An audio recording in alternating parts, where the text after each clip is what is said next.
Hola, buenas tardes, bienvenidos a los seminarios de la CONABIO y a la serie Los ecólogos de Krebs sobre la regulación de poblaciones. Para los que no han estado aquí anteriormente, este es el seminario número 6 y pueden ver los previos en la página web que hemos creado. También pueden descargar las presentaciones en inglés y en español. La presentación de hoy ya está ahí por si la quieren descargar en español. Esta serie de regulación de poblaciones se nos hizo importante porque esta ciencia es la base para la conservación, manejo y restauración de las poblaciones, como lo hemos estado mencionando. Y nos acompaña un grupo de expertos, los ecólogos de Krebs, que son líderes en la ecología de poblaciones en el mundo. Si han visto los seminarios anteriores, pues ya se dieron cuenta de que tienen una mente crítica, un enfoque experimental en el campo, lo cual es muy difícil en ecología, y además tienen un gran compromiso con la educación y con la investigación. Tenemos muy buenas noticias. Este iba a ser nuestro último seminario, sin embargo, tendremos dos más. La doctora Judy Myers nos platicará de los ciclos en las polillas y mariposas, y el doctor Anthony Sinclair, que es precisamente el asesor de Stan Boutin, también ha trabajado en el bosque boreal, pero nos va a dar una charla sobre sus 50 años de investigación en el Serengeti. Así es que, bienvenidos. Well, welcome to the seminar today of the series Krebs Ecologist on Population Regulation. Please write your name and place where you are watching in the Facebook chat so we know where you are coming from. This is the 6th seminar. You can see the previous in our webpage. They are already there, and you can also download the presentations in Spanish. In fact, the presentation for today's seminar is already there if you want to download it. This series on population regulation is very important because the science of ecology, of population ecology, is the basis for conservation, management, restoration of populations and of biodiversity. As I mentioned before, we're really lucky to have this extremely good group of scientists, which are Krebs ecologists. They are leaders in population ecology, and as you have realized in previous seminars, they are very critical. They are experimental ecologists, which is something very difficult to do in ecology in the field, and they have a strong commitment to research and education. We have very good news. This was going to be our last seminar, but we will have two more. Dr. Judy Myers will talk next week on cycles of moths and butterflies. And in 2 weeks, Dr. Anthony Sinclair, who was precisely Stan Boutin's advisor, he's also worked in the Boreal Forest of Canada, but he's going to give a seminar on his 50 years of research in the Serengeti. Well, I will introduce to today's speaker. Some of them already know him. He's Dr. Stan Boutin, a Canadian ecologist. He did his PhD under Tony Sinclair. Tony Sinclair actually worked with Nico Tinbergen, who is a Nobel Prize and one behavioral ecologist, or the father of behavioral ecologists, probably. And Stan is now a professor emeritus of population ecology, even if he looks very young. He's already emeritus in the University of Alberta. He's also been Alberta Biodiversity Conservation Chair, and he's not only doing a lot of theoretical research on population ecology, but he is very interested in applied research of very different sorts of groups. He is a fellow of the Royal Society of Canada and received the Miroslav Romanovsky Medal for his significant contributions to the resolution of scientific aspects of environmental problems. He has several projects. You can go into our website and then link into his website because he has a huge project on red squirrels with over 70 publications. He's been working on the snowshoe hare cycle and also on applied topics like the one he's going to talk to us today. He has entitled the talk, Species Conservation in the Anthropocene, Time for a Change. Welcome, Stan, and thank you again for spending this time with us. Thank you, Carlos. Very glad to be here, and I'll see if I can share my screen. Okay, thank you very much, folks, for coming in to listen today. I'm going to talk about applied population ecology today, and as Carlos pointed out, that gets us into the realm of wildlife management and into conservation biology.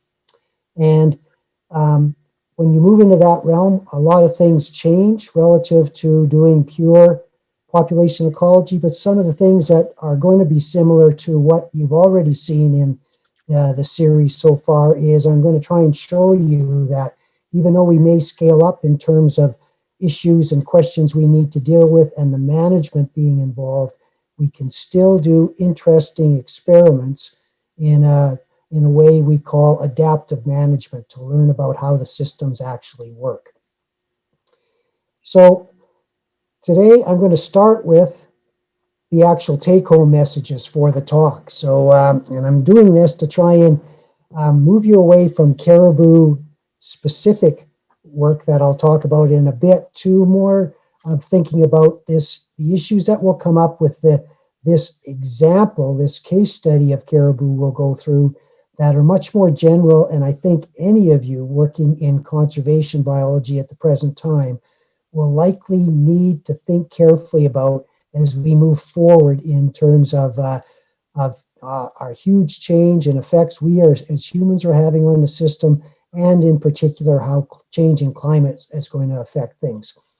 So here are some of the take-homes that I hope will hopefully cross you enough or make you happy or sad or angry enough that you'll stick with the talk so we can discuss them later. But I'm going to try and argue that many of the current sorts of approaches to species conservation, namely habitat protection and restoration, are unlikely to be very successful in the future, particularly for large-bodied species and carnivores. And our emphasis on protected areas has also got some problems because of the fact that they tend to be fixed in space, which is not a good thing for a changing climate world where the species distributions, the species climate niches are in fact shifting quite rapidly. And finally, that we have to make some very hard decisions going on into the future as to what to do with the populations of rare or threatened or endangered species that actually fall outside of their climate envelope, meaning that we'll never be able to bring them back to any sort of self-sustaining nature. So are we stuck into a system where we're having to do very aggressive management all the time to keep them around? And if so, should we be doing that? So as I say, I'll use caribou as a case study today, but it's a very neat animal, very interesting animal, but the main emphasis is keep thinking one layer below as to what the generalities of how we pursued conservation of this species may relate to the sorts of things that you're interested in, or the species you're interested in. Stan, I think you haven't changed the slide. Oh, well, mine are changing, so we're still in trouble then. You're in the first slide. No, so with my PowerPoint, it's in fact changing. So. No, Sabdiel, ¿estás viendo cambios?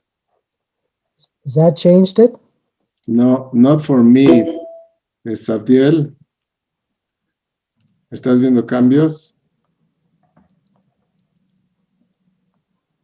Let me check, because I didn't see the slide of the. Okay, right now you're on.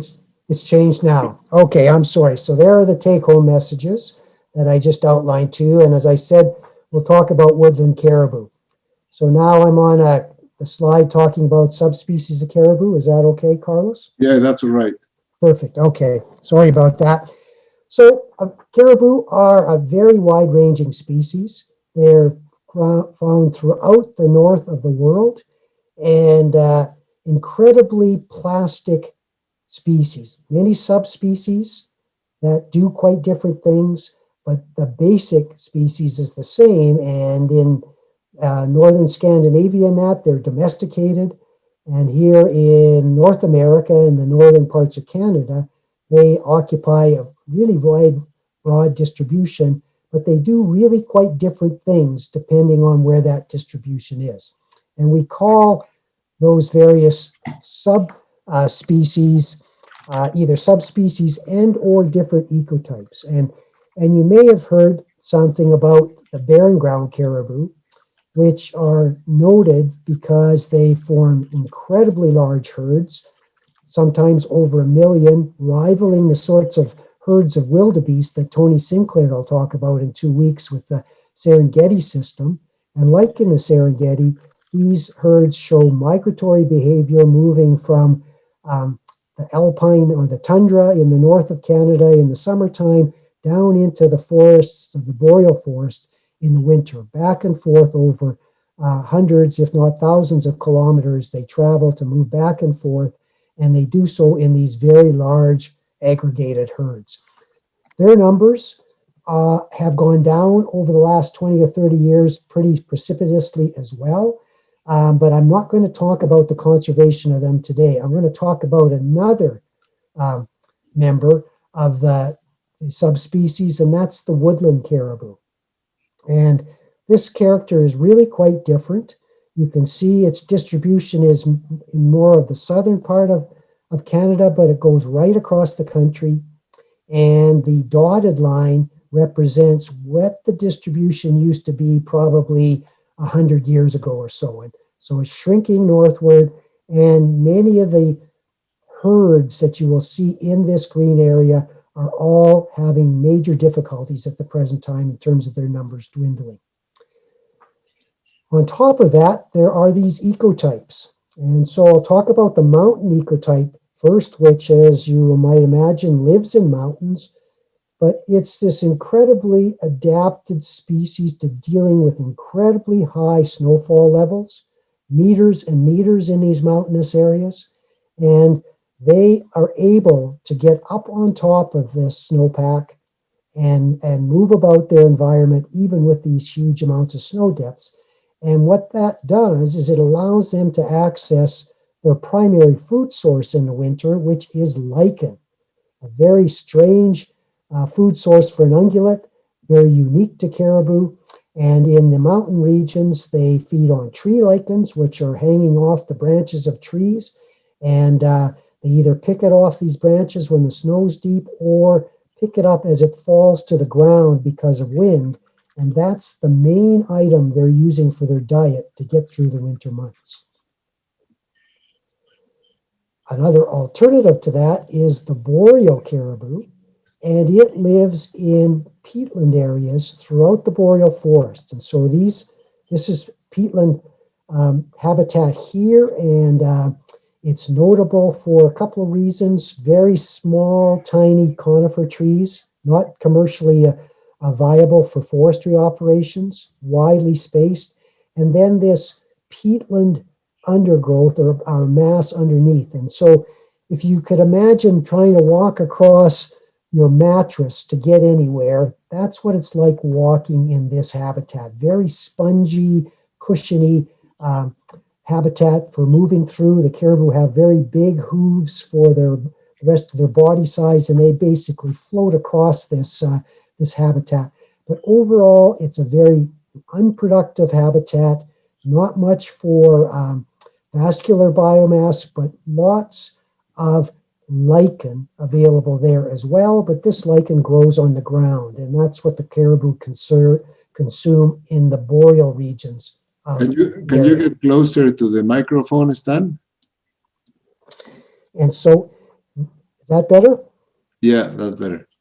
So these lichens can form. They look like this. They're very slow growing, but the caribou harvest these throughout the winter and even consume them in the summertime.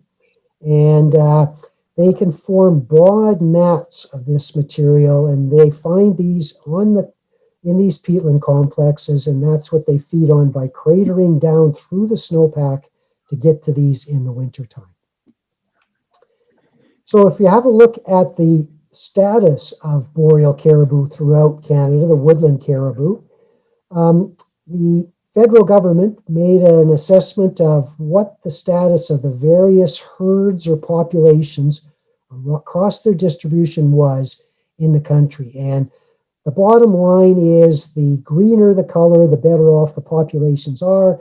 The redder the color, the worse off they are. And I'm in Alberta here, this part of the country, the western side of the country, and the herds in most difficulty are the ones that are occupying ranges in Alberta. And I'll give you the reason for that here in a second. But many of the populations are not doing very well. And I'll show you that in a different way.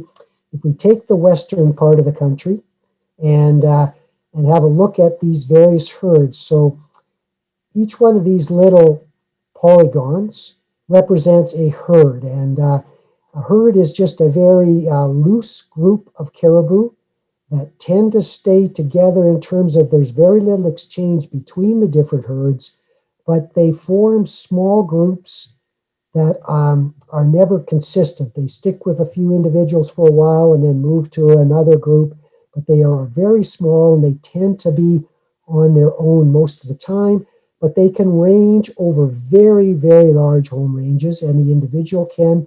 And so any one of these different ranges might be on the order of 50 square kilometers, 50,000 hectares, something of that nature. So really, really quite large pieces of real estate that these herds occupy, and they remain separated from each other, very little exchange. And you can look at how the populations have changed over time by describing that by this term we call lambda, which is just the change in population size from one year to the next. And if that ratio from one year to the next is above 1, the population is stable or growing. If it's below 1, it's declining. And you can see that all of these numbers represent places where we've been able to obtain data on population change, and virtually all of them are below 1, meaning the populations are declining.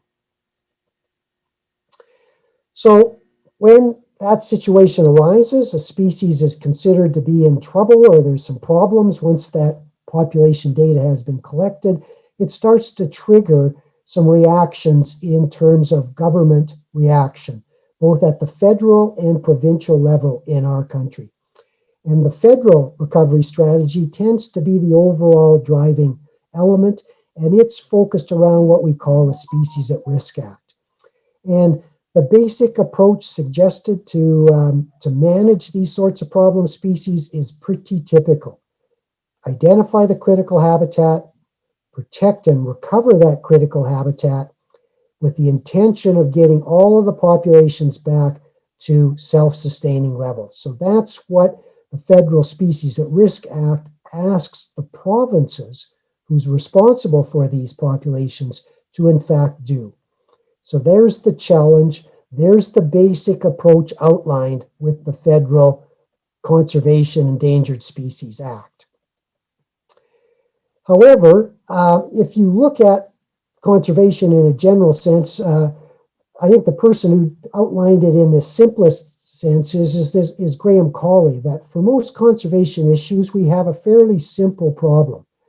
The populations are declining, so one would think if you're going to try and conserve them, you need to identify the agent of the decline, and once you've done that, then take management actions to reverse that decline. So that's what Graham Cawley called the declining population paradigm.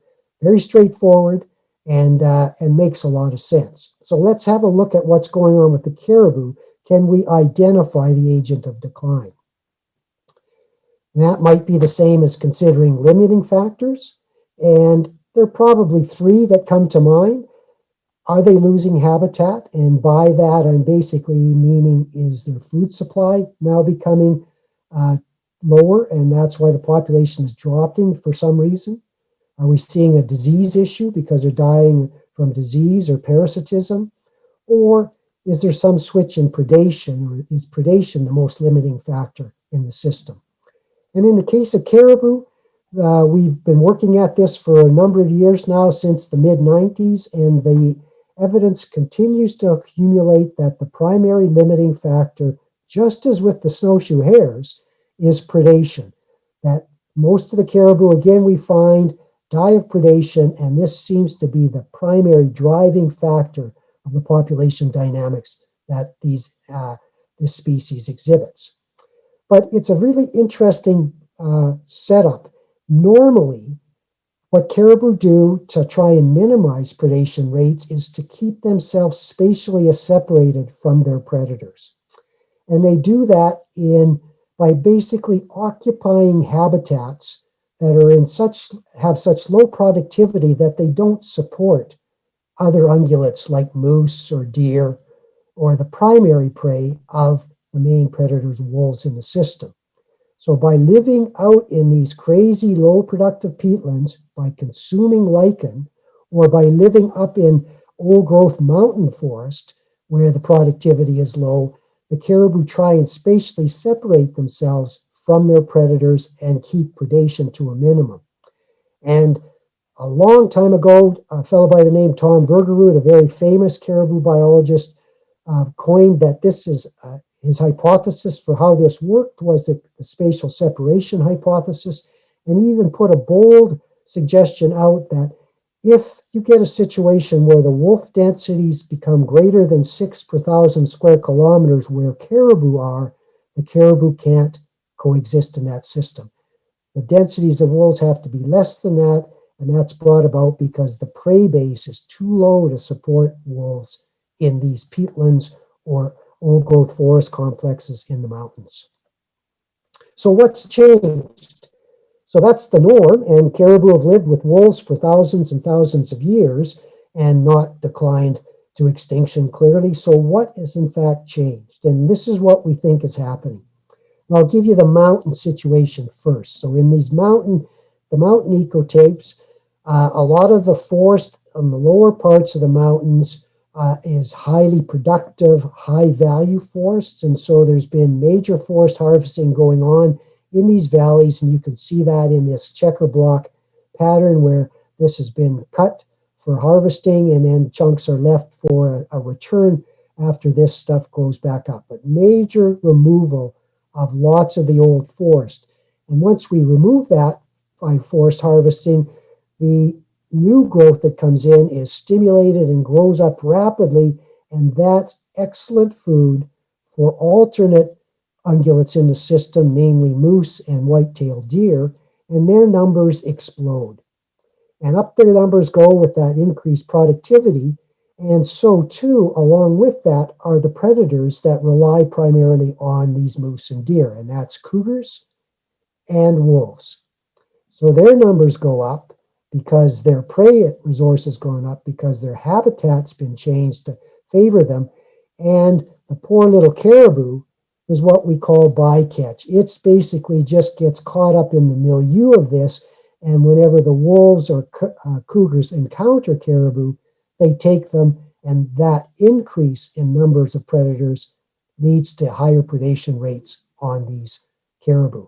So it looks like competition, and we call it apparent competition because one member of the trophic level is going up nicely when the other member of the trophic level is going down.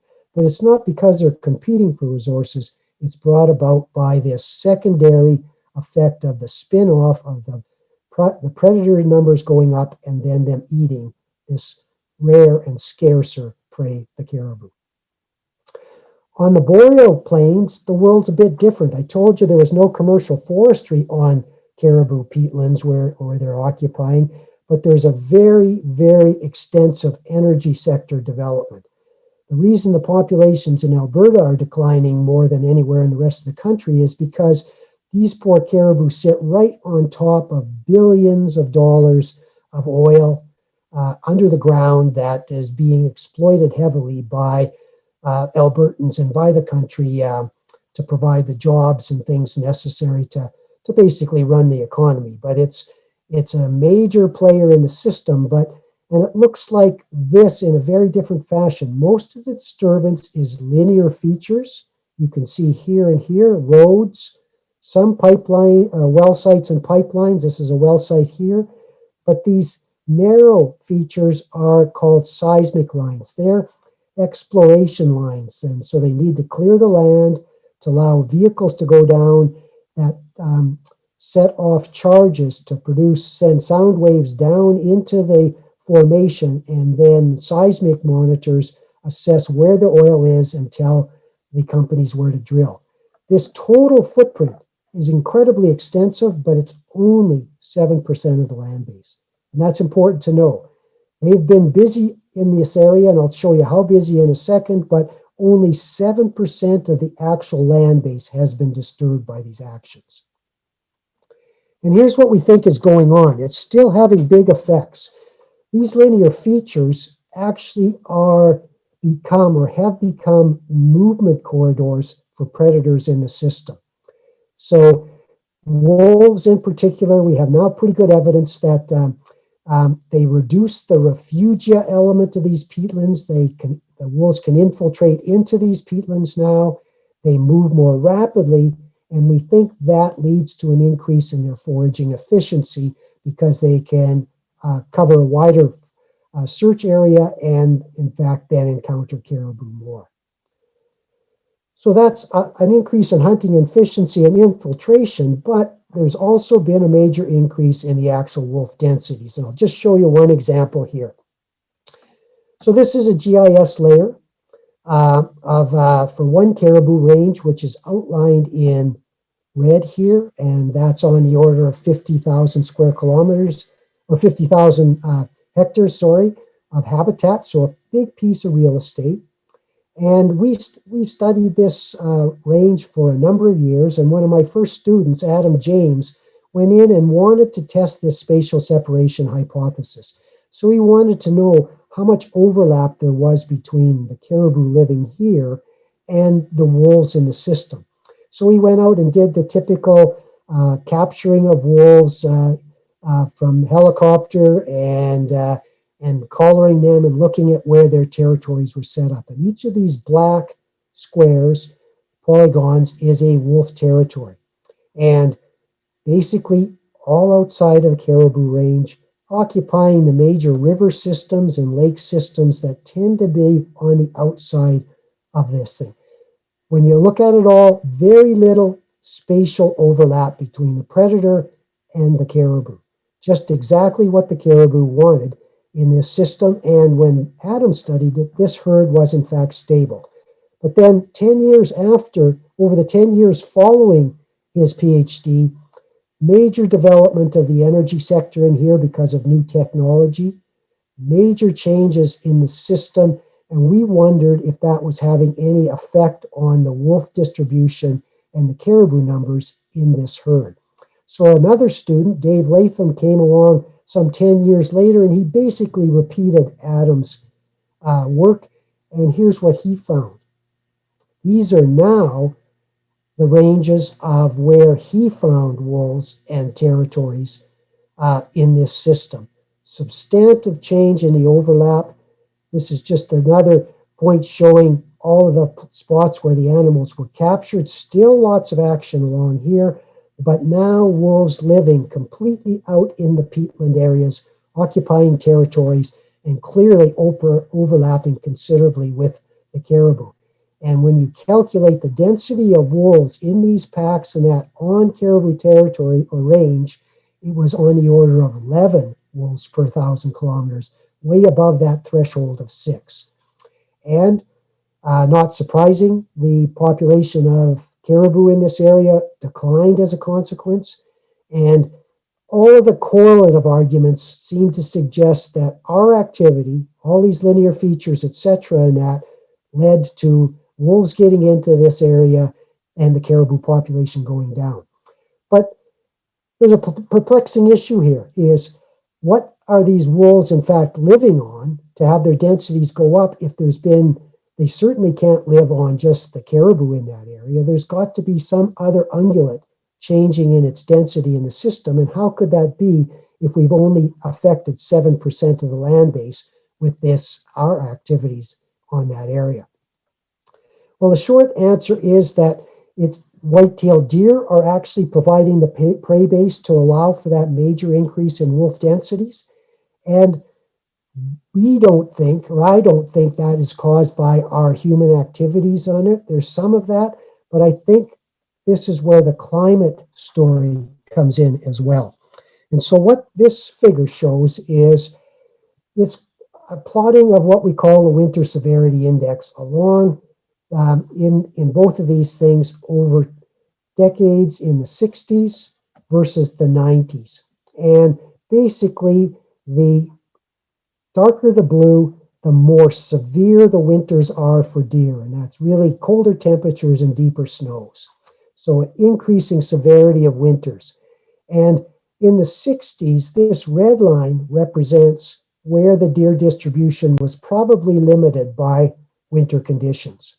Couldn't really infiltrate farther north into the boreal forest because of tough winter conditions. Come forward 33 decades, and that now has shifted some 200 to 300 kilometers farther north, and right where caribou are now or have lived for a large amount of time. So I think that much of the story here for the increase in wolf densities is driven by deer, which are now invading the boreal forest because of a changing climate. And this is going to become important as we go through other parts of the talk. So just to summarize, to this point, I've tried to pinpoint what the limiting factor was, the driver, and how our activities have changed the system such that the bottom line being caribou numbers are declining because they can't cope with the higher levels of mortality caused by increased numbers of predators in the system. And some of that is due to human land use, but also the change in climate, I think, is figuring into that as well. And here are a number of references that have basically arrived at similar conclusions to that. Okay, so there's our limiting factor. We've identified it. How do we fix the problem now? And you can divide the approach into two groups, what we could call habitat management, and then another one I'll call population management. And I'll go to the first one in terms of our immediate reaction. It says, well, my God, we need to protect the caribou, the habitat of the caribou. And so we did a paper to try and look at what the cost would be to protect these herds or populations. And it is staggering, the actual cost that would be involved if you protected the area and didn't allow for the development of that energy reserve underneath the caribou. And the big challenge with this wide-ranging animal is you can't protect small elements of habitat. You need to protect the entire range.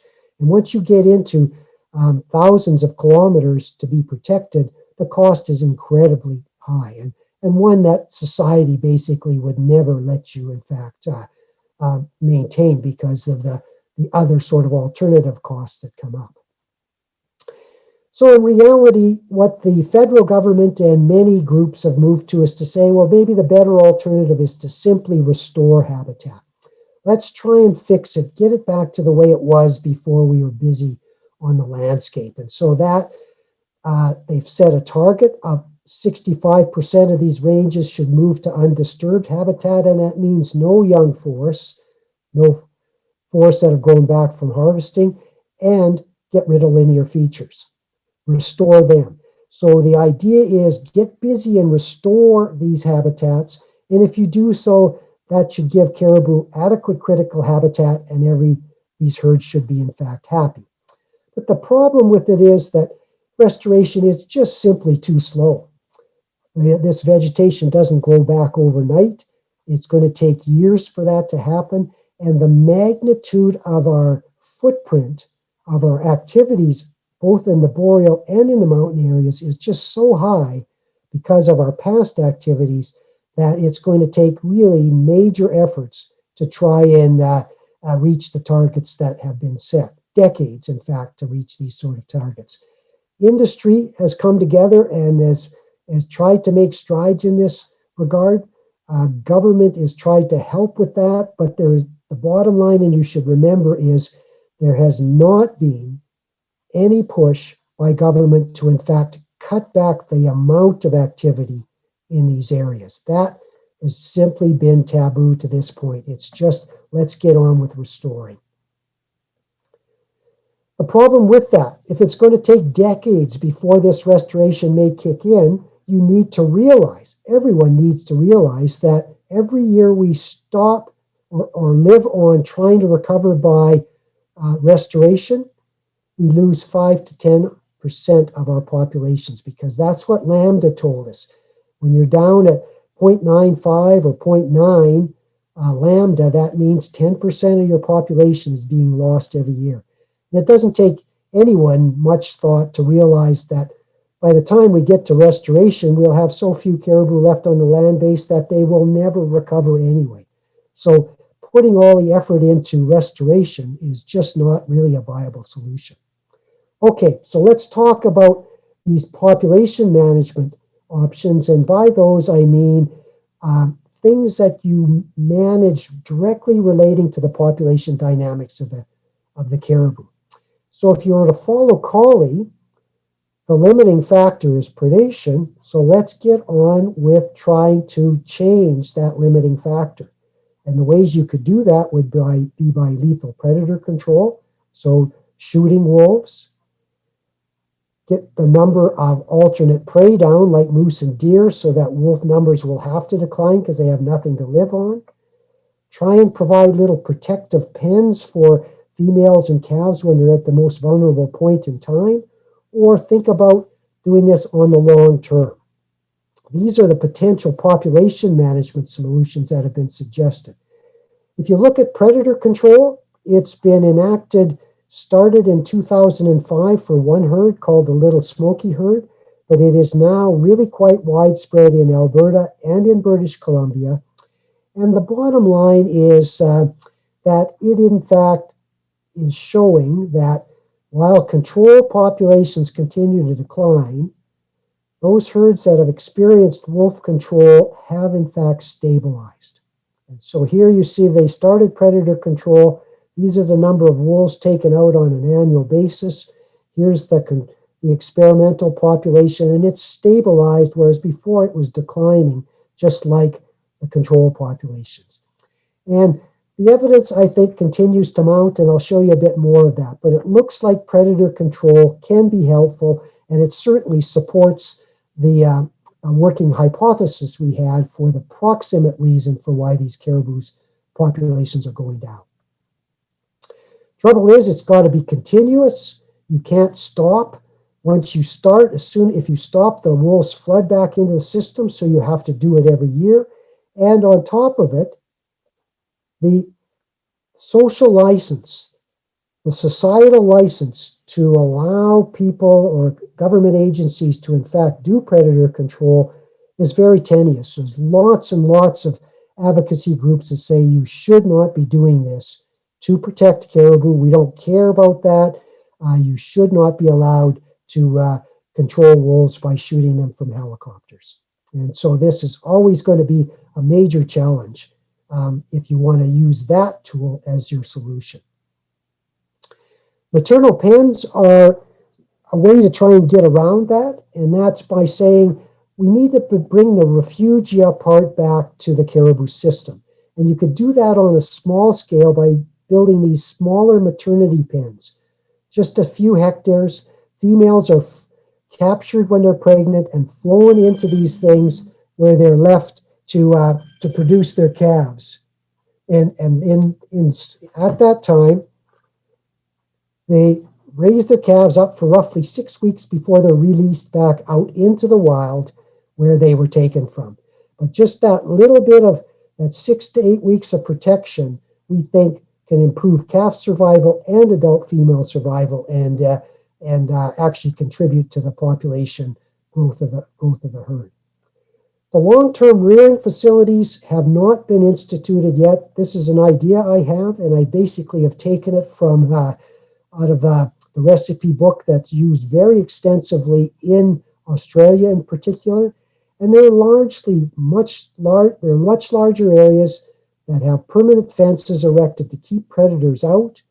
And then a breeding stock of animals is established inside those pens, and those animals are allowed to produce individuals on a yearly basis, completely protected from predation.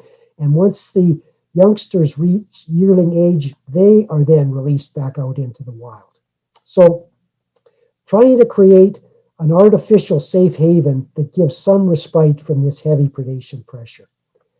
And if you do just some simple spreadsheet calculating of what could happen if you were able to achieve certain things with either maternity pens or safe havens, you get the following. So if we built just a population growth model with these sorts of basic assumptions, and then looked at what we would feed in for key elements being adult survival and calf survival, here's what we think could happen. In a no management situation where we're just proceeding as we're going, the current average survival rate of adult females is about 82% a year, and it's only 10% for calves. Really, really low. In the maternity pens, we can bump that up a little bit because they now get some protection for a period of time, and we bump it up a lot when we do this for the calves because they escape out of the very vulnerable period because they're much larger once they're then exposed to the predators. You do this in a safe haven situation where there's now maybe half of the population housed in the safe haven. The overall population adult survival goes way up, as does the calf survival. And if you take those numbers and have a look at the projected population change over a 15-year period by doing these various management actions, this is what you get. No management, the red bar line, declining from 100 individuals, let's say 100 females, down to just over 20 in 15 years with the rates of decline we're currently seeing. Catastrophic losses. If you do restoration of some sort, you don't get any improvement hardly at all, again, because it's taking time for those features to recover, and that's assuming all features can be recovered really quickly, which is just not happening. The maternity pens on their own don't get the population to stability, but they certainly really reduce the decline that one in fact sees with the sort of setup. The safe havens have the potential to actually grow the population if those assumptions about improvements in survival and calf, both adult and calf survival, actually are experienced. So there looks like huge promise here, but no one's had the fortitude to actually build one of these in North America to see whether it works. This has actually been, a safe haven has actually been done for bighorns, desert bighorns in the US, and it's met with a similar sort of success. Very same approach, and it's a success story, but not widely known. Okay, so I've laid out to you some suggested management plans, some of which I showed you seem to be doing some are just in the development stage in that. Well, actually, if you look across the western part of our country, there are a number of these management treatments that have been ongoing, implemented by government for the most part, to try and recover caribou. And so a group of us thought maybe there's enough of these on the landscape that we can start to treat them as experimental treatments and see if we can learn from these various different experiments as to what might be required to recover caribou populations. And that's what I'm calling adaptive management. So back to this figure, here are these different populations or herds that we know or we have good data on in terms of population change over the past maybe 15 to 20 years. We took 18 of these populations and we compared them between reference ones where there was no management done, just business as usual human activities on the land base, one transplant, place where they tried to reduce wolf predation by removing the main prey moose to reduce wolf numbers, actual wolf removal, and then one of these maternity pens. And our response metric was to simply say, let's have a look at the lambda, the change in lambda between what was going on before and what happened when we applied the treatment. So what we're looking for, if the management action is a positive, clearly we expect the delta lambda to be positive, see an improvement in lambda if our treatment's actually doing anything. Pretty straightforward, and here's what we came up with. So here are all the control populations that we had in the setup, and the change in lambda, and the arrows indicate what the populations were doing over the period at which other populations received some sort of experimental treatment. So most of them going down, a couple of them maybe going up slightly. That's what's happening in the control areas. One transplant and was a complete failure. It was only done once, and I won't mention that anymore. But there were 4 areas that they tried to reduce moose numbers down by really aggressive hunting and get the numbers down. And you can see here again, very mixed changes. Some went down still, a couple of went up. You then look at the predator removal, which is more widespread, and you start to see a bit of a pattern. Now, all but one of these populations showed an improvement, that the lambda improved once you applied the predator removal. And then lastly, one experimental situation where they did the maternity penning, but it's striped because they did both maternity penning and wolf control in the system. And the only N equal 1, but it showed a very strong positive increase. And in fact, it's the only herd we've got so that is in fact growing. It is doubled over the time at which these treatments have been applied. So this one has shown the greatest response to experimental manipulations of any of these herds that we've applied these treatments to. So in cases where we actually tried to manipulate the predation pressure either by removing alternate prey or direct predator removal, 8 of these 12 showed an increase in lambda, and actually 6 of 8 actually showed an increase above 1, got some population growth. So what have we learned? I think what I would like you to take home from this is you can still do experiments in conservation, and you should actually do that because it is the best test for testing your underlying understanding of the system, and more importantly, whether the actual management action you want to carry out is actually making a difference. From the caribou story, it looks like single factor actions can in fact reduce losses, but if you do a combination of these things, that's where you seem to get the most promise, but we've only done it once, so we need to repeat this. And as another hidden thing, I didn't talk about any treatments where we actually tried to restore habitat. It's because they're so early in their development that they're just not having any effect. And so we think that there won't be any effect of that immediate, at least on the immediate standpoint, for population recovery. So some treatments will work if you want to keep caribou around, but you better have a thick stomach because they are going to be controversial in terms of what you do. Back to the predator control. There's incredibly strong social resistance for doing this, and we need to consider that. And often the people doing the control say, look, please consider this as a short-term measure, one that might be acceptable if we just use it in the short term while the habitat is recovering. Okay, so some short-term medicine for long-term gain. That's one of the arguments made. Well, if that's the case, then we in fact should be seeing these various herds, the ranges of these herds improving in terms of the human footprint, the amount of disturbance on the land base.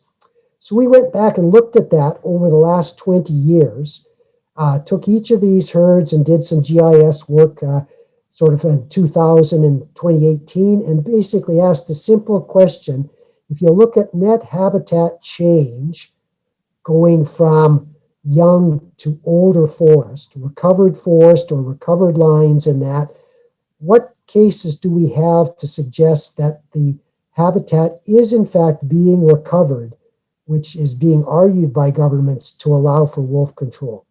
Every individual bar is a range or a herd, and you can see that virtually all of them are below the zero line, meaning we're actually having more disturbance rather than more habitat recovering.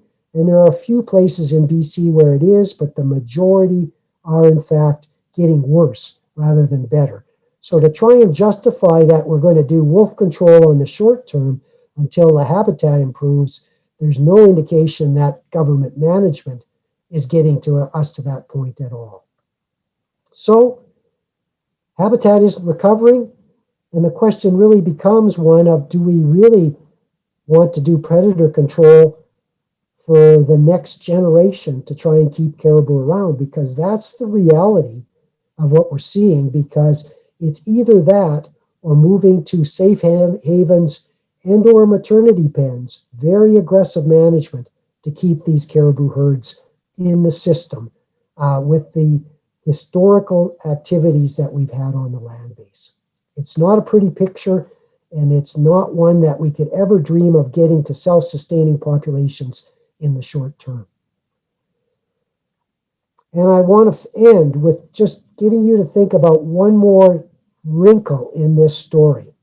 With the changing climate, how are we going to deal with that? And I'll try and walk you through this little infographic to talk about what I'm getting at. So consider these to be caribou herds or populations. And normally, they lived within their climate envelope. Let's say boreal forest with cold winters and deep snows that kept deer out of the system. And with that, they in fact were able to maintain their population size. However, as the climate has warmed, that southern distribution of caribou range has now shifted northward. But the herds don't follow. They remain in these peatland complexes that are still peatlands, but in fact don't have a climate that is conducive to the caribou, because it is now conducive to white-tailed deer and to much higher wolf numbers. And as a consequence, these guys are being preyed on at too high a level. The consequence is that this herd or this population will only be maintained if we aggressively do population management, one of the four things that I outlined to you. And we're going to have to do that forever, likely. I don't think even restoring the habitat, if that was to actually happen in 30, 40, 50 years, will in fact allow caribou to exist here on their own, because this is now a white-tailed deer wolf world. It's no longer a caribou world in the peatlands and other ungulates in the uplands. So suddenly, we're caught in this situation of, what do we do with these animals that are left behind because of climate change? Do we give up on them and shift our emphasis to other places, our conservation dollars, or do we realize that we've got an artificial situation like Australia, basically, where we are locked into intensive management if we want to keep these populations around? And I think this is a consistent pattern we're going to see expressed across many areas of the continents and of the globe when we start to look at how changing climates affect the way, in fact, we plan to do conservation in the future. So back to my take-homes, and just to finish up here, I think we have to move away from so much emphasis on the only way we can conserve is by protection and restoration. That's needed, but if we put all our energies into these things, we're going to lose a number of these large-bodied species. And we have to think very carefully now about how we shift the location of our protection to track the climate envelope of the species we're interested in. And finally, I think we have to make some hard decisions about some populations that I think maybe have to be let go because they will never be self-sustaining. And instead, we should devote our energies, conservation dollars and conservation energy, to operating with populations that will remain in the climate envelope or possibly at the leading edge of the new envelope as it develops over time. Big shift in our thinking about where the priorities should in fact be. I'll just end up here by thanking a number of the sponsors. Doing this sort of work is not cheap, lots of costs, and a big chunk of it's funded by energy and the industries actually, but also our normal funding agencies and various other institutions. In addition, all of the work that I've been involved with the caribou has been largely through excellent graduate students and postdocs.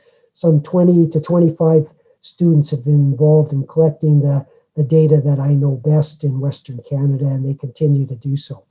And finally, I want to thank Carlos again for this opportunity to tell you this story and push my ideas on you to get to think about. Thank you very much. Thank you, Stan. Thank you. It's quite the story. It should be a textbook story now. If there is ever more textbooks. There is several questions.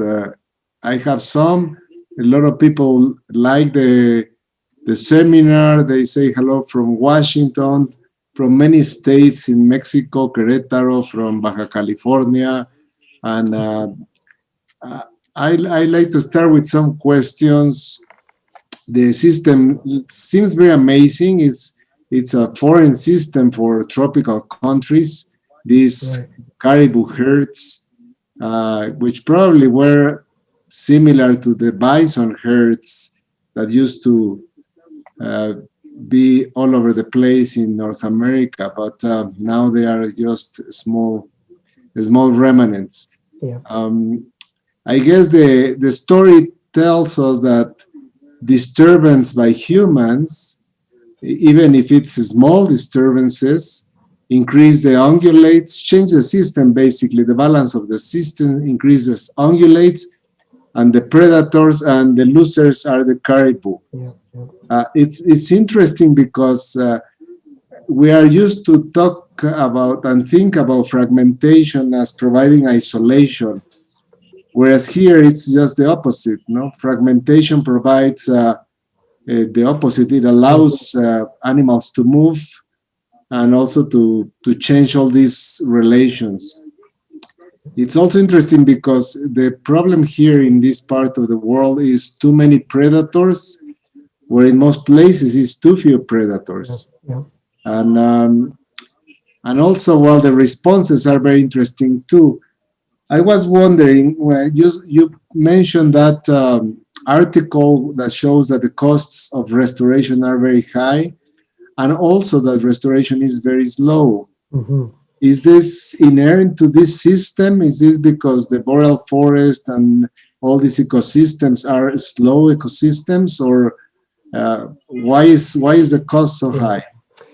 Yeah, it certainly doesn't help that particularly in the boreal world and in these peatlands, as I said, I pointed out a number of times, it's a very slow, low productivity system.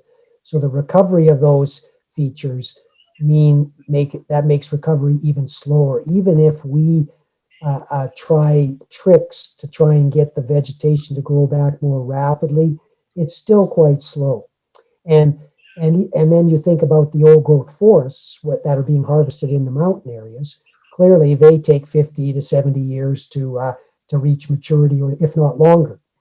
So there's a long window, even with pretty rapid growth in the mountain areas, where 10 to 20 years at least, where it's good habitat for these ungulates like moose and deer. And so that may not be a big amount of time in the very long run, but when you're talking population declines of 10% a year, 20 years is just way, way too long. So we've basically the same story as you've seen so many cases around the world. We waited just way too long to try and understand this system. And by the time we understand it, much of the damage has been done. So the recovery is just going to be a big challenge. And it all rests on the fact that we have this major untested assumption that if we actually could recover the habitat, the world will go back to the same way it was before. And I don't think it will with the change in climate, because there's a new kid on the block, and that's the white-tailed deer in this system. That means we probably won't be able to get rid of it in the system. Uh-huh. You mentioned that we're just understanding these systems, but I'm impressed by the scale of information that you presented us. You are talking about British Columbia and part of Alberta. That's probably bigger than the whole of Mexico. Yeah, yeah. And you have information on all these different populations. How is that possible? Yeah, how is that possible? How continuous that information comes from? How similar are the methodologies? Can you talk about that? Yes, it's actually quite astounding, and all the credit, well, not all, but really a big chunk of the credit must go to the governments. And Alberta, even though its populations are in the worst case situation relative to the rest of the country, it in fact has the best data. So a group of people got together, and I was part of it, but some other players decided in the mid-90s, we don't know much about these caribou. So let's start to systematically collect important information. And they're hard to follow. So we have actually quite crude information, but it's done very consistently. And it's enough to tell us about population change, because we can't actually count these animals and that to just calculate the numbers. We have to use survival rates and recruitment rates. But they did that consistently, and they've been doing that all along. And that all comes from the federal pressure of this species being threatened. If you remove that pressure, the governments would stop immediately. So that threat has to be there all the time. And that got it started. And then British Columbia followed the same sort of approach as Alberta. And suddenly we have now this lovely set of information over multiple years. And nobody had the plan to do these adaptive management experiments as a big experiment. They just start to evolve as governments want to try various things, and it will continue to develop over time. And so we'll be able to revisit this question in another 5 years with very many more replicates of the various treatments on the land basis. There's a question from Jose Luis Aguilar Rodriguez. He's with the Ministry of Environment in BC, but not in British Columbia, in Baja California, in Mexico. And he says that how are the environmental impact assessments of these industrial developments in the north? Are they real, or do they prevent that some of these things are going to happen? Clearly, they don't, and they all of. There's two kinds of development in the energy sector. One is what you've probably heard in terms of the oil sands and the dirty oil, the mining of bitumen. And that's a big mine. And that has to undergo a major environmental assessment to be approved. And they've in fact done so, but their footprint is actually not as big as the extensive footprint of all of those seismic exploration lines. And those are all small companies just searching for 1 or 2 or 3 or 4 wells. They don't have to undergo an impact assessment. So it's just the perfect recipe. And I'll go back to the big mines. None of them have been stopped because of impacts, even though it's crystal clear they're having cumulative effects impacts. None of them have been stopped by the procedure. So that's one problem. But then this other extensive footprint wouldn't get stopped either. So it's death by 1,000 cuts. Impact creeps up on you before you know it, and there should have been stopgaps put in place for thresholds of activity well before this. And that's how it should have been managed, but it just didn't, in fact, happen with the policies we currently have. And related to that, also Jose Luis is asking, wants your comments about how much independent researchers or universities lend themselves to provide, to negotiate information and manipulate information. Yes. That always comes up, and I've been pretty oblivious to it because, at least with my experience, and I have worked now for 20 plus years with industry, both the forest industry and the energy sector. They have funded a lot of my work, and not once have I been put in a position where I've had to change information or hide information from what's happening. We've worked very hard to make sure that our collaborators get the information as early as possible so they can be prepared to react, but we've never been closed down. So, maybe I'm naive, but at least in my situation, it's worked quite well.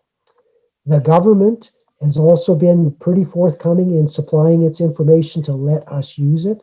And part of that comes in is we've really tried to engage government people on our publications to have them right directly involved in seeing what we are doing. But some people have argued that even that PNAS paper on adaptive management, we picked and chose our populations to study because we wanted to tell a story. And I'm not interested in what the story will be. I'm just interested in getting the answer to the story and letting the data tell us that story. And again, given the huge social issues around wolf control, there's no doubt the politics involved in any of these things that involve wolf control, the story is going to be twisted in various ways to meet the needs of people advocating for certain things. And there's certain groups and organizations that clearly do not want wolf control by any means for any reason whatsoever. And they will go to the ends of the earth to try and show that our science is flawed in some way because it's showing that wolf control can actually work. In relation to that, Veronica Farias Gonzalez, she says, why instead of wolf control or killing wolves, would it be possible to sterilize reproductive females? And could that be a part of an adaptive management experiment? Yeah. Yes, and so that has actually been tried, I think, twice. One time farther north with a herd, and it's met with mixed results. But I think, to be fair to your question, I'm not sure it has been tried extensively enough. And one of the key reasons, though, is that even if you do the sterilization, you still have a number of wolves in the system. Obviously the alpha male and female, plus the young that they had before they were sterilized, would remain in the system. And part of the arguments for the caribou is that they just can't sustain much predation at all. So maybe that would not be enough to have an effect. But it's definitely something that always has to be kept in mind. But that's why I'm really a keen advocate of the safe haven and or the maternity pens, because I think that is relatively unobtrusive and could mean that we stop killing wolves. And sure, when we release these youngsters back out into the wild, some will be killed by wolves, but I think their overall survival will be improved. And I think we could stabilize caribou herds by doing that without wolf control. Okay. I'm going to end with a couple of questions. One that surprises me is that some of these solutions, these management solutions, are very intensive. And as you say, they are like, we need to continue doing this forever. And I guess what one would like to see is that interventions are short and that you let the system continue. No? So that's, and maybe monitor some of these populations and see if they go extinct by themselves or if they recover. That's one comment. But also there is a comment by Angelica Ramos that she says we need to be more aggressive in the society needs to be more aggressive to preserve, and it's often the case that the governments are not doing a good job in terms of conservation of species. And the other one that is linked to that is how can a sensitive society can help to stop all these problems? How close are Canadians to being conscious about how can they participate? Yeah, it's a number of really interesting points there. You know, the caribou are so important to Canadians because we have a picture of a caribou on some of our money on our quarter. They're quite iconic, and certainly conservation organizations realize the impact. They're not as powerful as a polar bear in terms of attracting attention, but they are charismatic, big ungulates that are really interesting, that definitely attract interest. But the other side of that is Canadians, I don't think, are any different than Mexicans, than Americans, and that when the pragmatic situation comes to, do you want caribou on the land base versus jobs and a living for your family? You know what most people will choose. And that's why I don't think we can conserve these species by protection, because the amount of area required for protection is just way too large. The cost will be too high. And most of society will say no if pushed into that corner. So we like to be conservationists if it doesn't cost us much. But if it costs us something, particularly something personally, I think most of us turn tail and run, unfortunately. We'll end up with a world of small mammals. Let's hope so. All kinds to trap then. That would be good. Well, Stan, thank you very much for a very interesting seminar, for showing us a long story. I mean, a big effort, both in time and space. Is really, really interesting to see that, and makes us think about many, many other things. And these interesting interactions, which I'm pretty sure they should go into a textbook. I hope they are already somewhere in there. The apparent competition story is just such a neat one, and it was actually one of the best examples are on the Channel Islands off of Baja California, and we've sort of followed on that. But it's a very interesting ecological twist that makes you think that the system's not as straightforward as you initially think. Well, thank you very much, and thank you everyone for watching the seminars. Gracias a todos por estar con nosotros. We hope to see you next week with Judy Myers, and in 2 weeks with Tony Sinclair. Thank you, Stan. Have a good afternoon. Thank you very much.